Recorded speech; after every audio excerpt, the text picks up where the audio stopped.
Hello again. If I can invite everybody to come in and take a seat, we'll get started.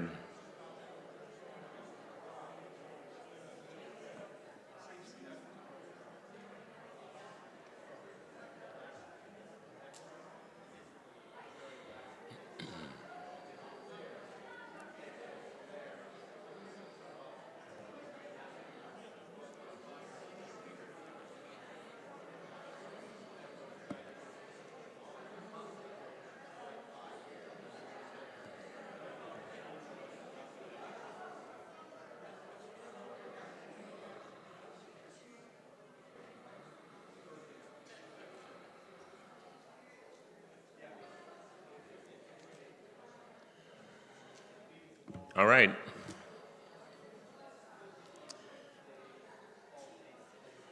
Anybody else coming in? Let's get started. All right. Well, welcome. I'm here to talk to you today about a 50th anniversary project that we're looking at. I think by now all of you are aware that next February on the 22nd of 2026, Shepherd of the Hills will celebrate 50 years as a congregation. And actually, Pam Carlson is the chairperson for planning for that event. But we have, I guess you'd maybe say, a subgroup of actually 12 more people that are working on a project that we thought would be something really worthwhile for our church, and something so that we won't only look back at the past 50 years, but we'd like to do something to kind of plan and prepare for the years that lie ahead. So that's what we're going to be talking about today. It's a little bit alarming to me that Pam, who's been working with this, is in Alaska today. Dan Beck, who's the property person from council, is on vacation. Larry Cutterly, who's our treasurer, isn't here. But anyway, I'm here to represent the group, and thanks to all those people that have helped.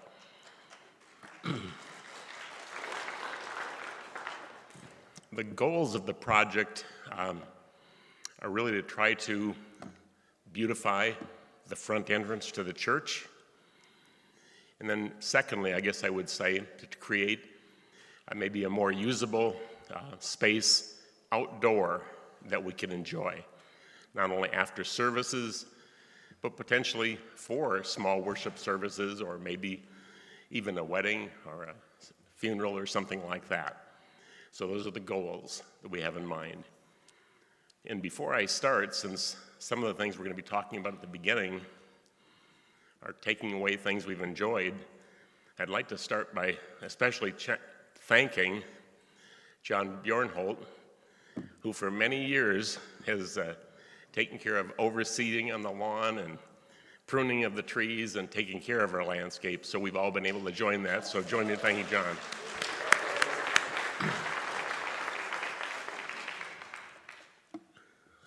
So that brings me to kind of the first part, which is some removal items.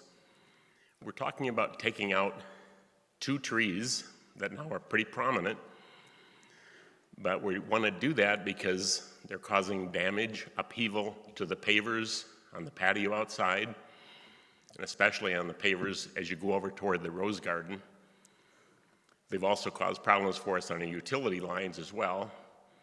And they do create a bit of a cleanliness issue for us by dropping seed pods that attract the javelina. In fact, Debbie sent me a picture from about 5 o'clock this morning. The javelina were in the yard again. Even though that was all cleaned up and blown out just recently, the pods are back in the ground, and it does bring the javelina in. They cause some other problems and leave some other gifts for us as well. So this is the picture of the tree right at the entrance. I'm sure you all know that. It provides shade for us after the service. But it's one of the ones that's roots are causing damage to the pavers and the utility lines. This shot still shows some of the seed pods that lie below the seeding area there. And you can see the black sap that drips down from the tree on that seeding area as well. Cleanliness is a bit of an issue, but to me it's more about the pavers and not causing tripping hazards because the roots push the pavers up. There is some kind of health questions about the tree anyway. You really can't see it very much in the slide, but there are some clumps of mistletoe and the branches can be cut off or at least remove the mistletoe. That would help the tree, but that's not a very good sign. And even the black sap itself is actually a sign there's probably bacteria in the tree as well, so I don't know how long it would last anyway. And you'll notice there is another planter out there beside it that already has a stump where a tree has been cut back, so that tree and then both of those planters would go. When I was looking for the mistletoe up there, can you see it in this picture? You can go look closely out there. There's 2 footballs, 1 volleyball, and 1 playground ball up in that tree.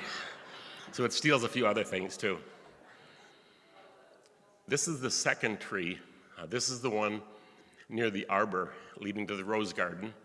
And the rose garden will stay. We don't plan to do anything different there. But we would plan to remove this tree as well. We have to pull up pavers probably there, grind out the root system, and then put pavers back down to get a stable walking surface there. So that's kind of about the tree removal parts of the project. Then the other big one is, there's 2 pictures there that show the pavers. It doesn't show as well as when you walk there. If you walk around that tree, you'll see what we mean. They're very uneven. It would be very easy to trip and fall there.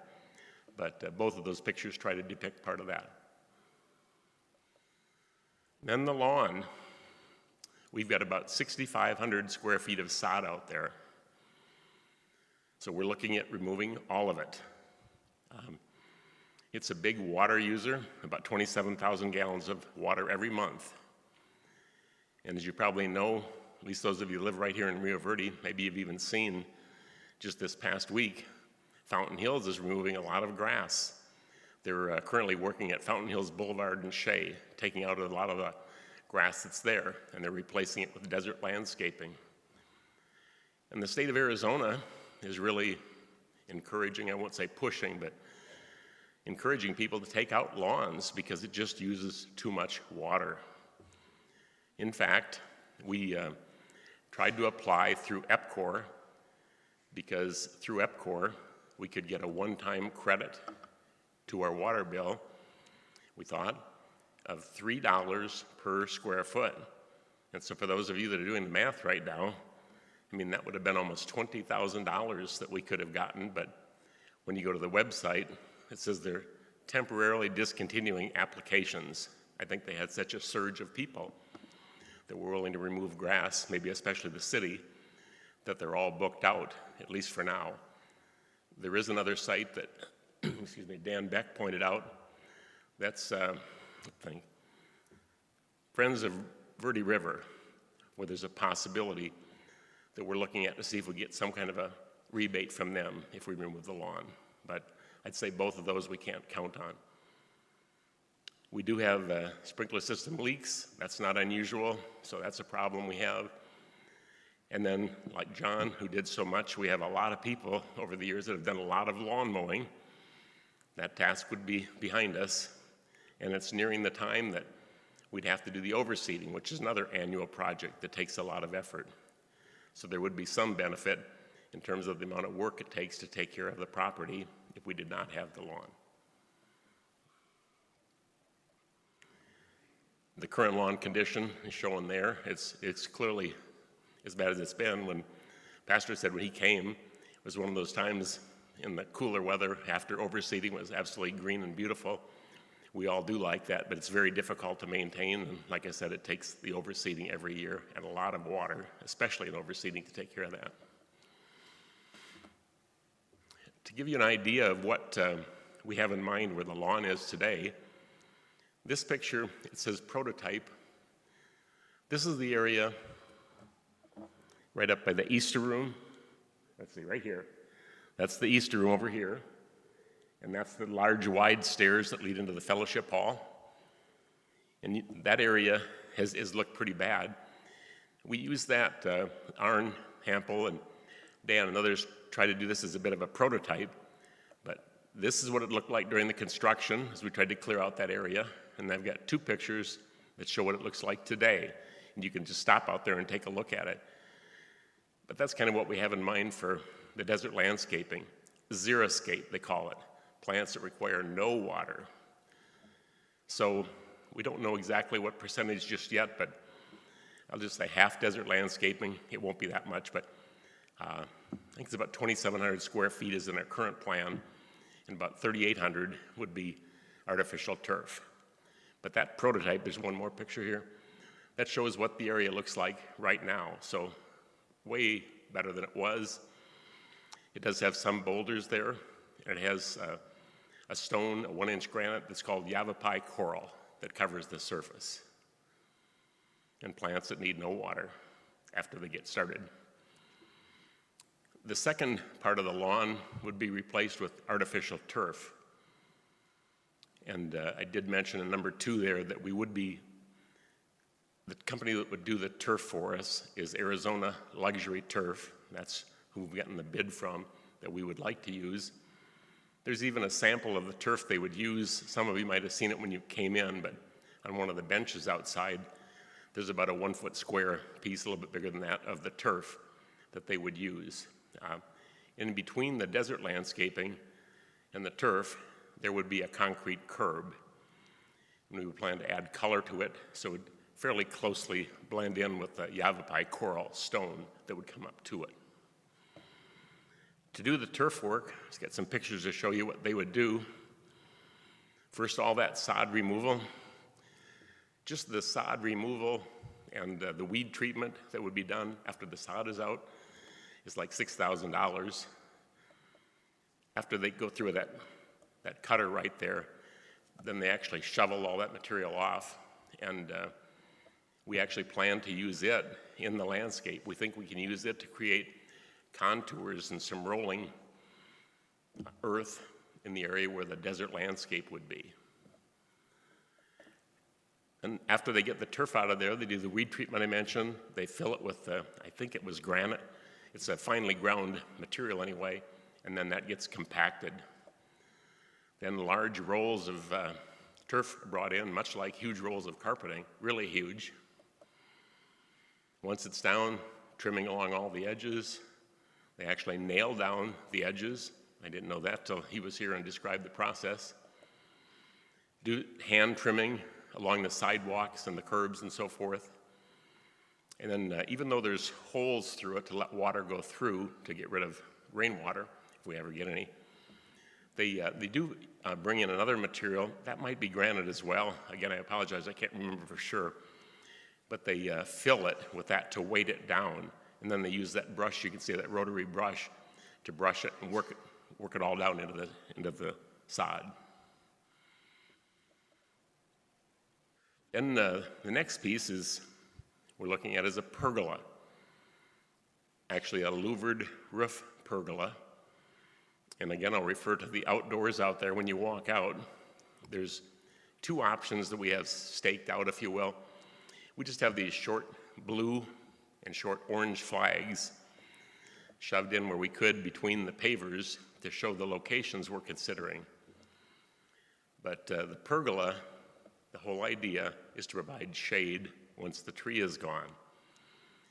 We're looking at one that has a motorized small DC motor that would operate the pergola roof.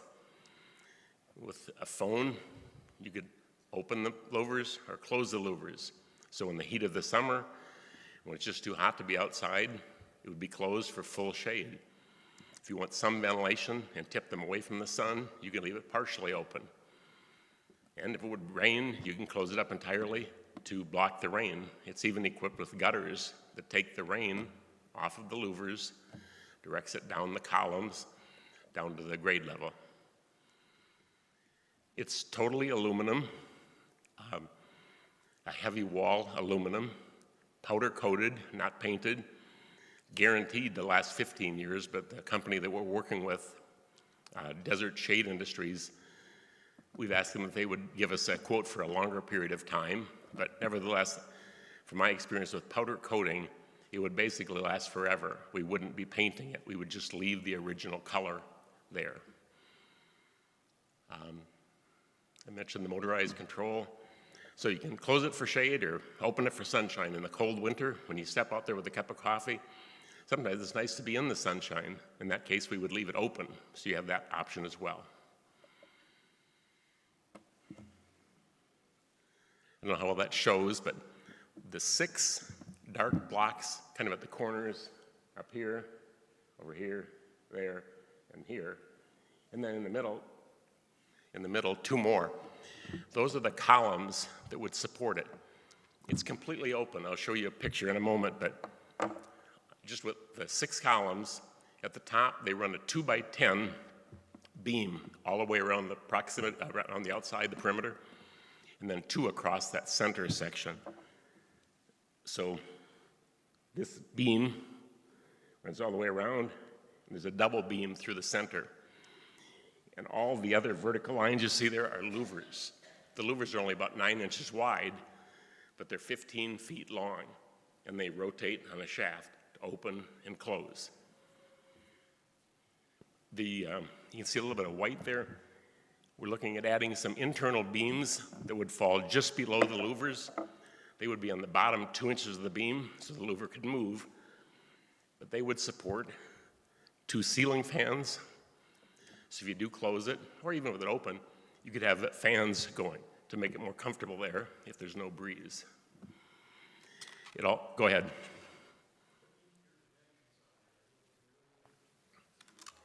Can you use the mic? Looking at what's marked outside with the flags, it looks almost square. No, you maybe didn't see the further flags. It is definitely rectangular. The dimensions are 15'6" wide by 44'6" long on the ones we've gotten the quote on.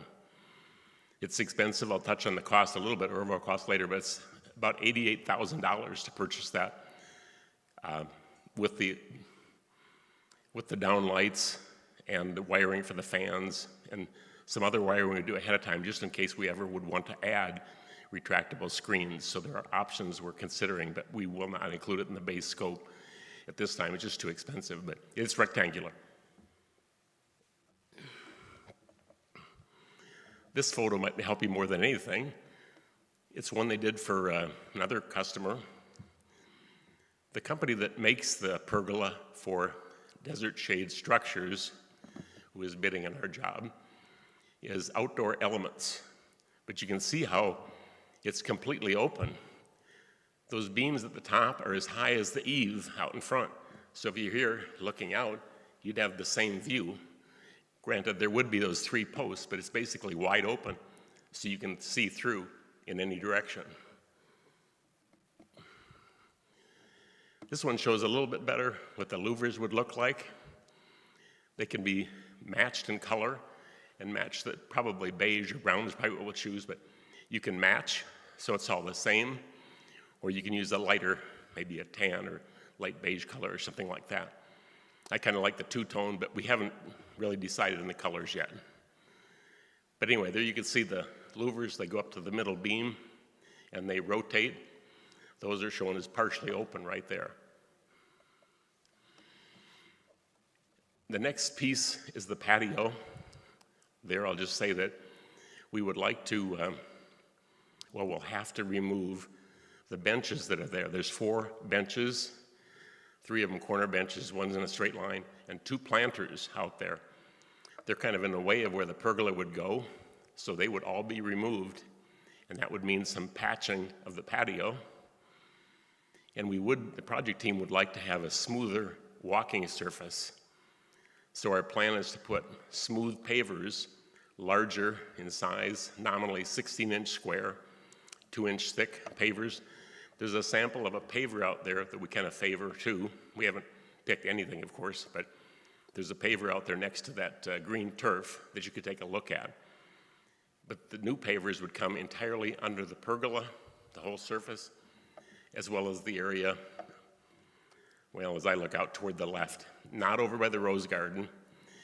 And just to save cost, we had originally looked at doing more pavers, but I think I can show you in a later picture. I think we will have to leave the current cobblestone-like pavers that run down along the fellowship hall, where the lantana planters are there. We'll probably have to leave that there. It's just too much money to get into replacing everything. So I think our new pavers will be just under the pergola and the area closest to the church entry. Go ahead, David. tight together. Now, we'll get them as tight as we can, so it should be as close to a smooth walking surface as you could get. But I think it'll be good for us, and that water can get through, and we don't have to deal with more water coming down toward this drain by the church. So we want to stay with pavers. We did consider just concrete, but I think that would be more of an issue for water runoff. So the stone top benches would all be gone, the new pavers, the pergola, and the 2 trees and the planters would be gone.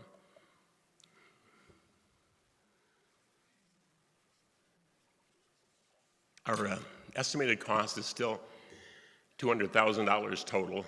About half of that is going to be just for the landscaping pieces, and about half of it for pergola-related work.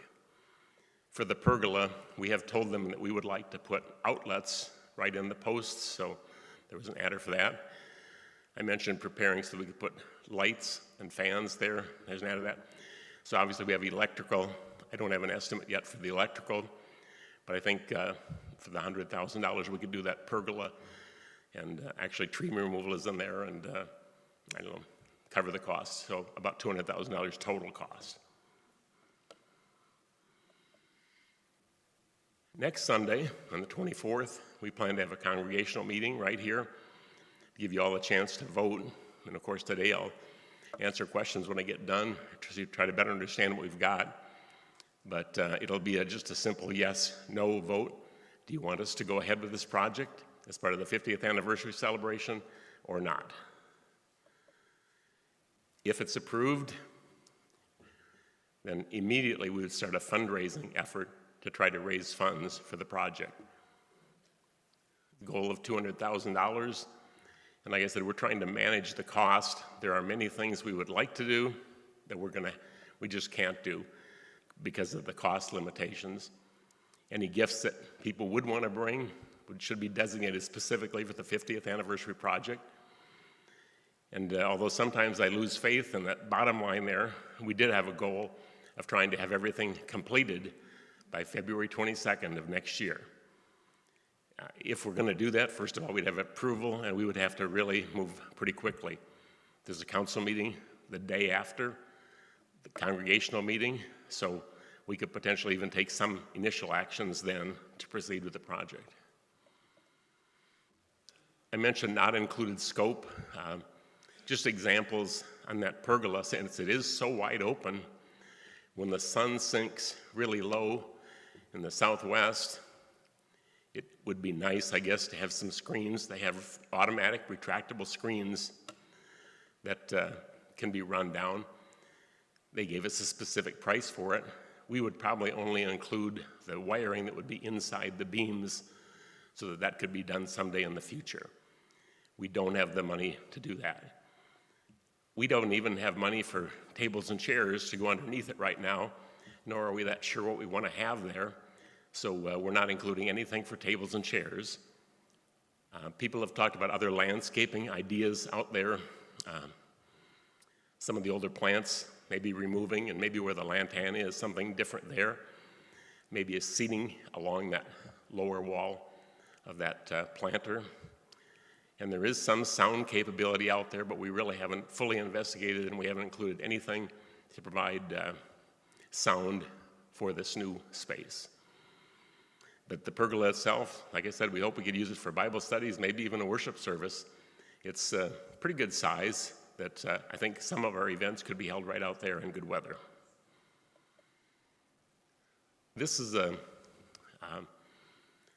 Maracay landscape rendition, kind of 3D of what it would look like. We fully realize that it doesn't accurately represent everything I talked about. Here you can see the pavers that are underneath it going right up against that planter wall. We're thinking now we would not do that. But otherwise, the area furthest to the west, here is all desert landscaping, and the grass would be up here closer to the church. The other option we looked at, I guess quite a few of us, I think, prefer this one. We started with it further to the west, but there was some concern there. that it was just too far away from the church entrance where we normally serve coffee, too far from the ramp where goodies are brought down every Sunday morning. So we pulled it up as close to the church as we could. It is freestanding, though. It would not be connected in any way to either the fellowship hall or the church.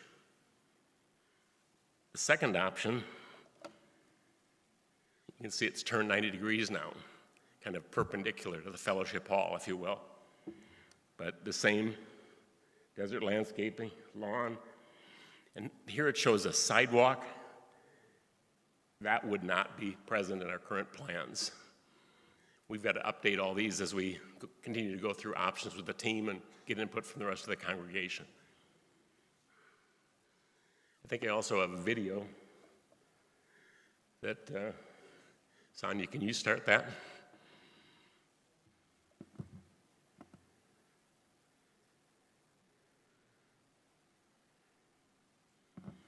That's showing the option 1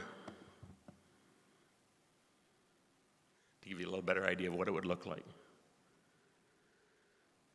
Oh, that one still has the sloped roof. It's a flat roof. I thought he had totally taken that out when I met with him this week, but he's still got the roof line with a pitched roof. It would be flat like the other drawing showed.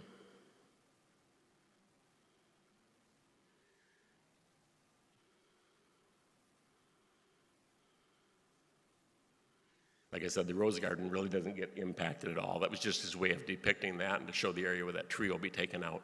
There we would hope to reuse the old pavers.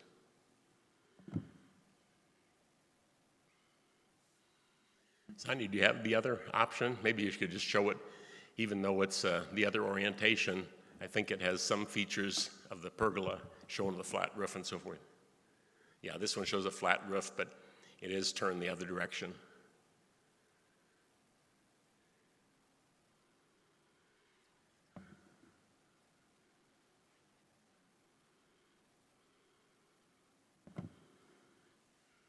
All right, thank you. Well, I hope you'll all give it prayerful consideration. For right now, do you have questions to clarify what we're thinking or anything like that that I can help you with? There's some microphones, so maybe if you take a microphone, John, you want to take one back? You got one up there?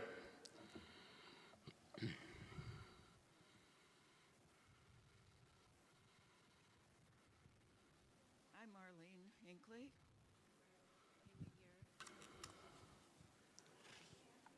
Number 1, please, gentlemen. Hello. Is that better? I don't like these things, you know. But I'm Marlene Hinckley, and we've been members here since 1993. And my husband passed away in 1993. No, excuse me, 2021. I know he's been gone a long time, but, you know. And right now I've had personal reasons for speaking to attempt to know just what is going to happen to the memorial for my husband, Stan. Perhaps some of you don't know that it is a memorial and not something purchased by the church. I had to go before the church council, who approved unanimously the building of Stan's memorial. But I have heard lots of talk, that our memorial will be moved, or it might even be taken down. Today I want to know what is going to happen. Thanks, Marlene. The And- memorial will be left right there. Can I continue? Oh, sure. Thank you. Nothing's been said today about the memorial. And it's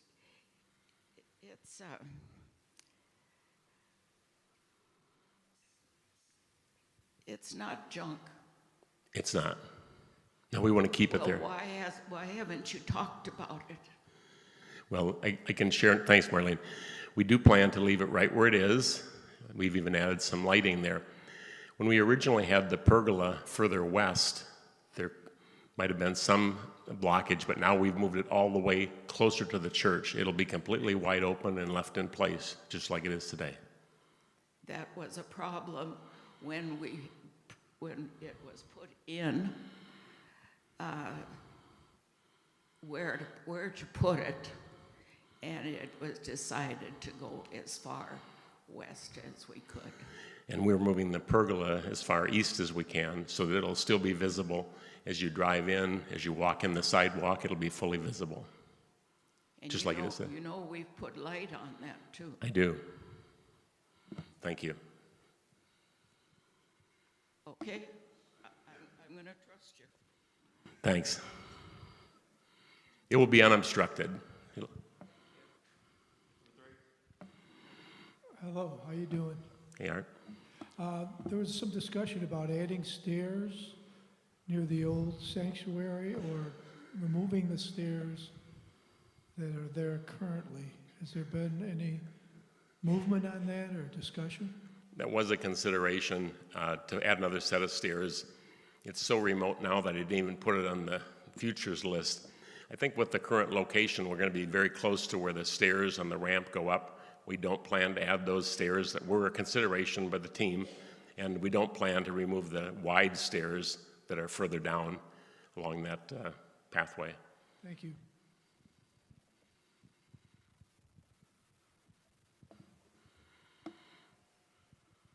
Hi.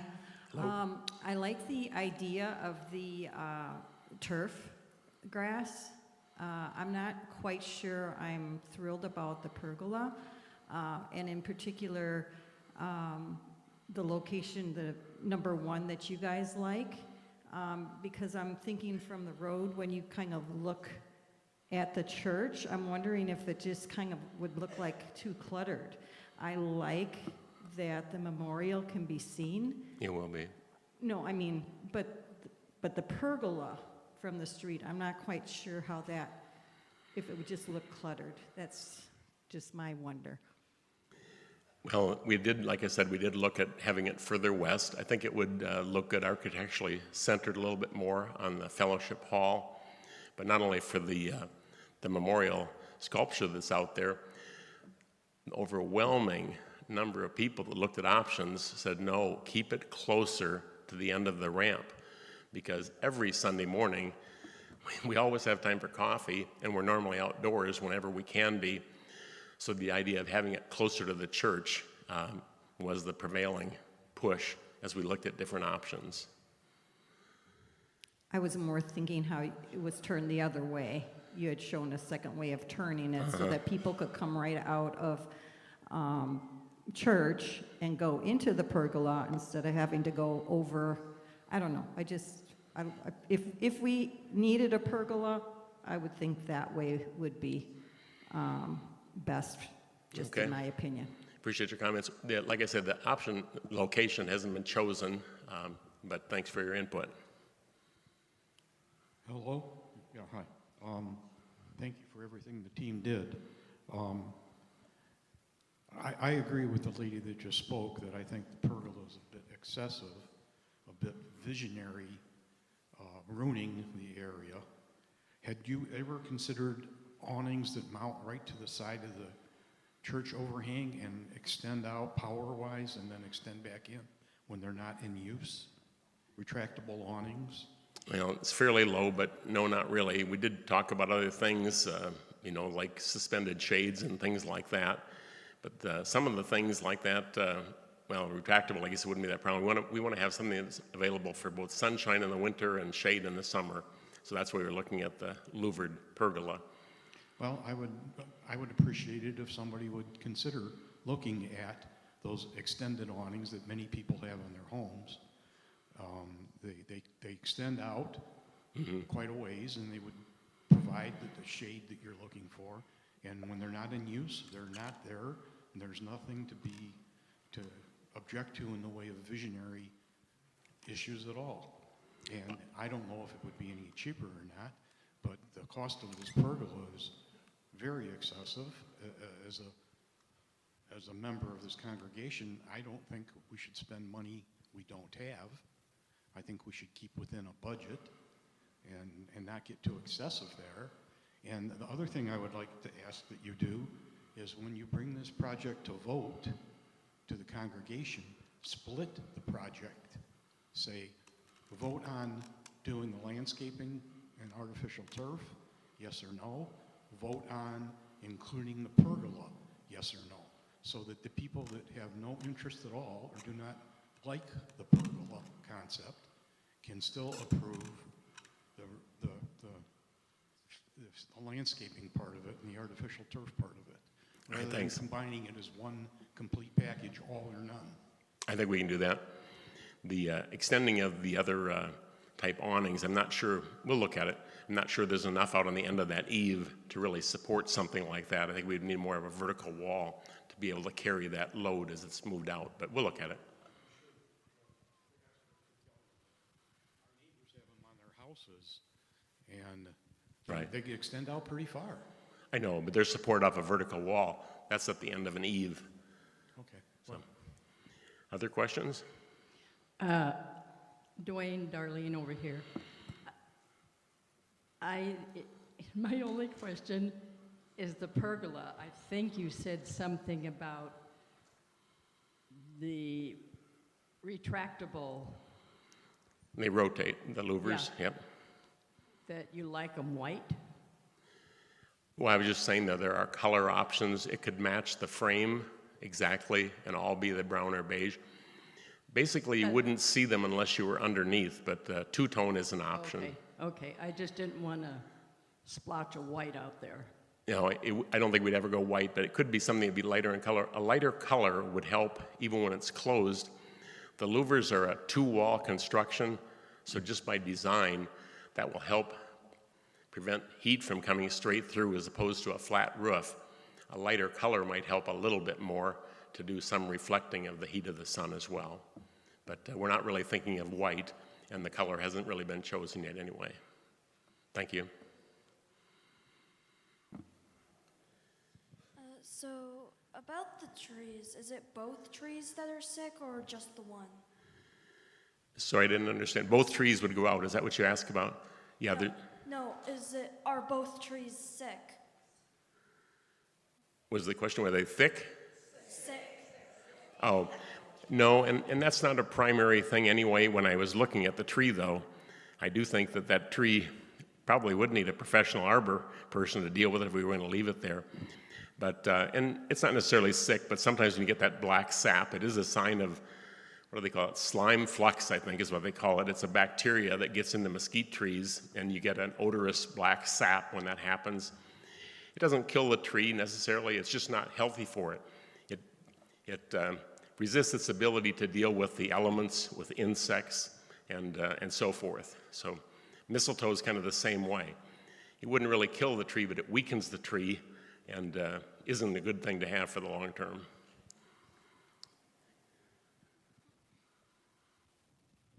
Okay, I've got several questions here. First of all, on the gifts to the church, you talked about John with the landscaping. The patio that's there now was gifted to the church by the Trulson family. Ted had his construction company put that in. I don't know if they paid for it or not, but it's a possibility that that was on them. So I think they should be thanked for that. For sure. Thanks.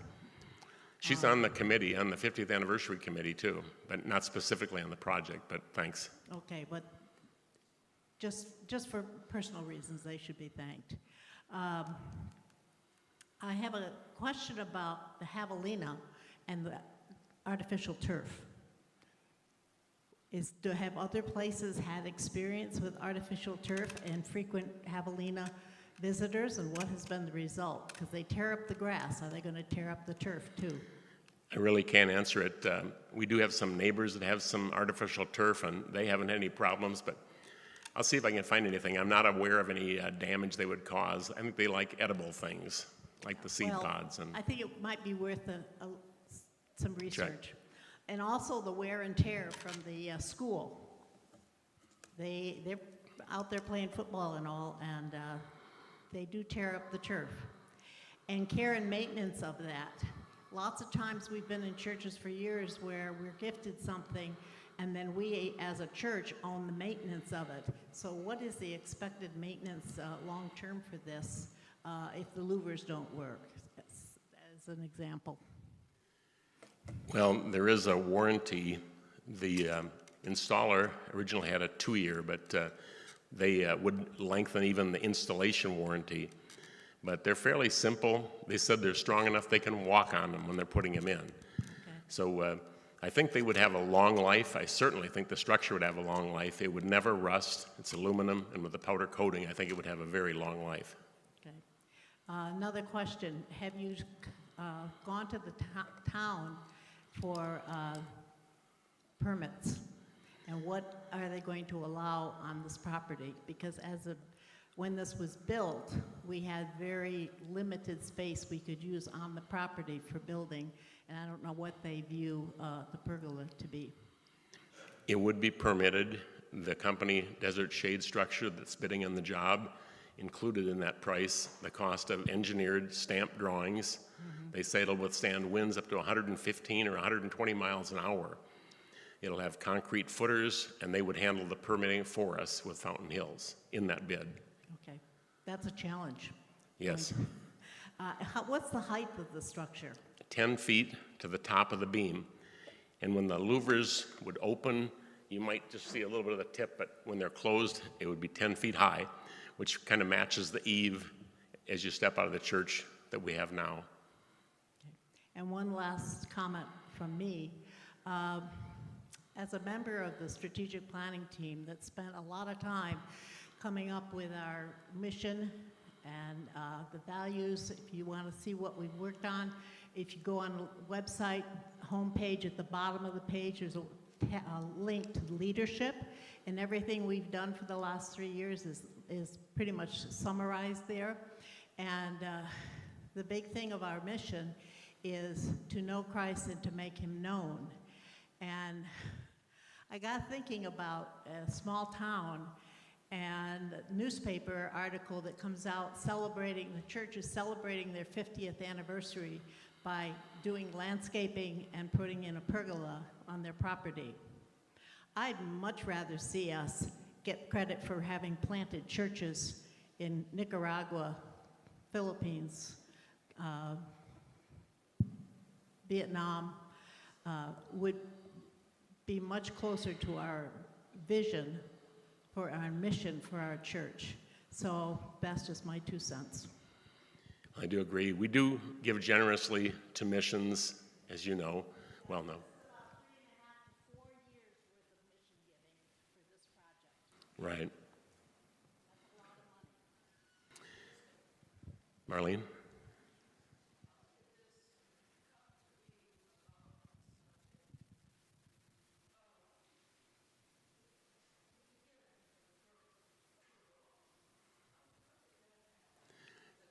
It's an idea. The question is, where did the idea come from? It came out of the planning for the 50th anniversary. And could we, as a congregation, so much has been provided for us over the last 50 years. Is there something that we could do looking ahead for Shepherd of the Hills, looking at the years that are coming? So the 50th anniversary project team came up with the idea of having a project that people could give toward that would give us an outdoor space and make the entrance more attractive than it is today. So it all came out of the 50th anniversary planning. No. Yeah, just to address Dave's comments about how it's being paid for, the reason we're having this informational meeting and the vote next Sunday is because this is above budget or it's outside of the budget. So it's only if those people, we already have a generous gift that's been given toward this, and this is basically, if you want to help fund it, you may. If you don't want to, you don't need to. So that is, it's really up to you as what you want to do. And it's addressing the mission issue. I agree, we do mission, and we do want to send out and plant churches and everything like that. And we're also in a mission here in our community to be attractive and to be welcoming. And it is, the lawn, like I said, or Dwayne said when I came to interview, was lush and green. And it's been challenging over the years to keep that appearance, and the watering of it has also been an issue. And so it's a beautiful thing. It's something that would be a permanent structure to be used into the future and could be used for worship, for Bible studies, we're thinking of even having I should just say it, Debbie, right? We're going to have a live nativity this December, which would be a really fun way to reach out to our community and have people sit outside on the lawn, if it's ready, and reenact the nativity story. So things like that we've never done before, we hope to be doing, and this would give us space and a way to do that. So the one more question back. I just have one thing to say. Artistically, our church is so beautiful. It's one of the things that attracted me when I first moved to Fountain Hills. And I don't think the pergola does add to its beauty. And rather than doing something hastily just to have it up, I think we need to explore, other avenues too.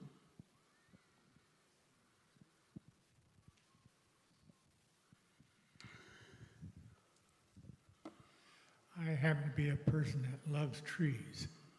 I hate to see us take two big trees out. If we do, are there any plans of replacing the trees somewhere where it won't bother the water irrigation? We don't have any plans to put trees in. We're trying to put in xeriscape type planting that doesn't require water at all. Well, I think you need It to could be look done. at what you can do to save the two big trees we have. Dwayne, Yes. I'd like to thank the committee for all the hard work that they've done. And I know you spent a lot of time looking at all different types of options. And it's a process. And we as a community here enjoy the fact that you've spent that much time.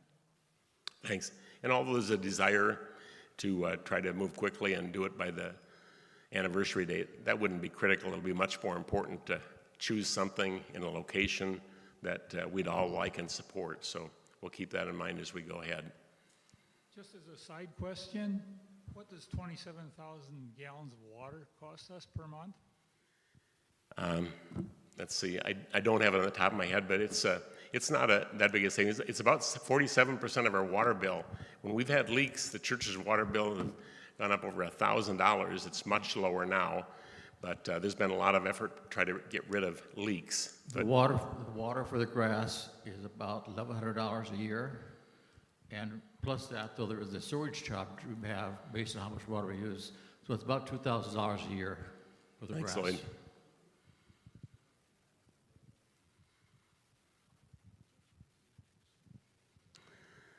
All right, Pastor, do you want to close with a word of prayer? We'll plan to meet again next week. Maybe at the beginning we can take a few more questions at that time, but as we prepare to vote.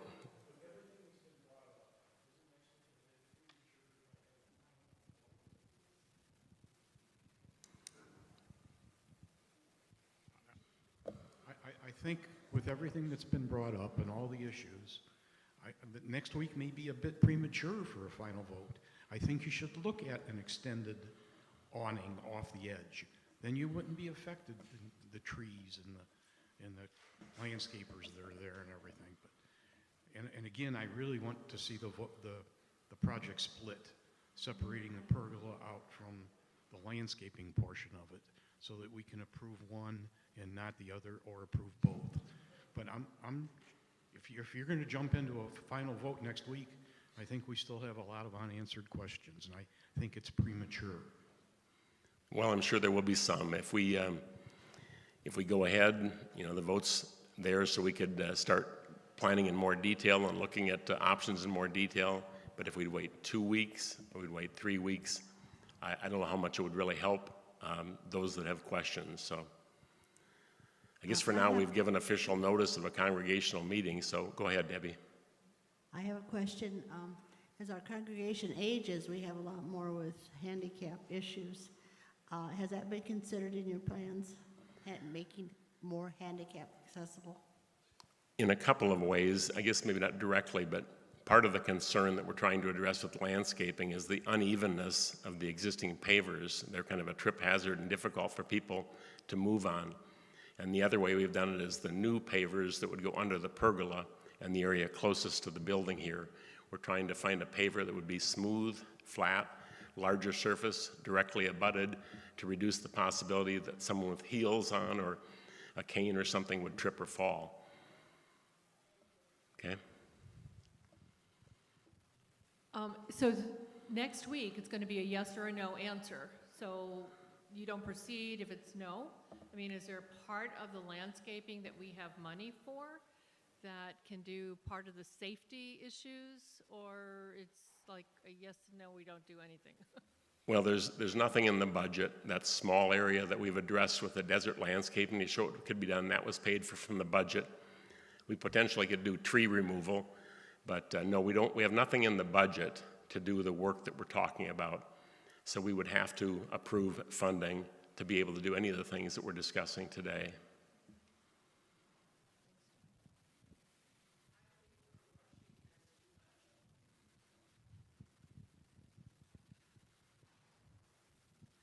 This kind of has to do with the project, but it's also, this kind of came about from the planning committee for the 50th anniversary. And the 50th anniversary of the organization of this congregation was on February 22nd, 50 years ago, 75, I guess that was. And so if we don't do something relatively soon, we will not have space to celebrate the 50th anniversary on February 22nd. If it's voted down, I guess they would probably have to sod and do all that, because we're going to need an area outside to accommodate the number of people that we feel will attend the 50th anniversary. And does it have to be on February 22nd? No, but if we push it, summertime will not be a good time to do it. And then we would have to wait till sometime probably next fall till people come back. So then we're talking probably about November. So I guess, that's just my concern. I don't really care one way or the other about when it happens, but we do know it's going to happen as far as celebrating the 50th anniversary.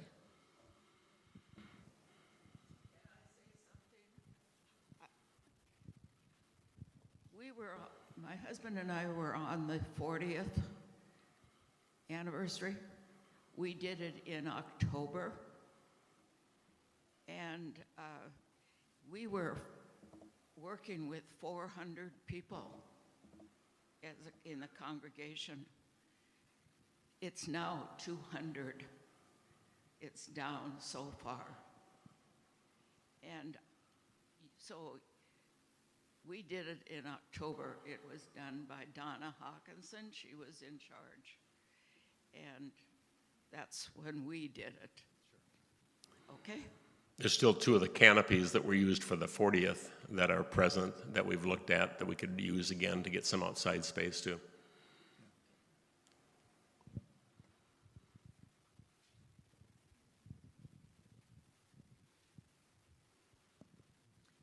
Have we looked at any professional designers? I am not sure about the aluminum structure with this beautiful stone that we have out there and the wood. I'm just wondering if that would cheapen the area. Maybe you think of aluminum like a silver-colored aluminum. This would be colored, a powder-coated aluminum. But aluminum is good in that it would never deteriorate like wood does. It would never rust like steel does. Right. But it would be powder-coated. think of it as painting if you want, but it's a quality finish that we can choose the color on so that it would match the existing building. Well, thank you.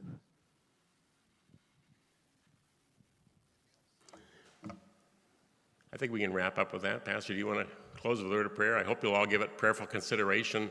As of right now, we've announced the congregational meeting, so I think we'll proceed with that next Sunday.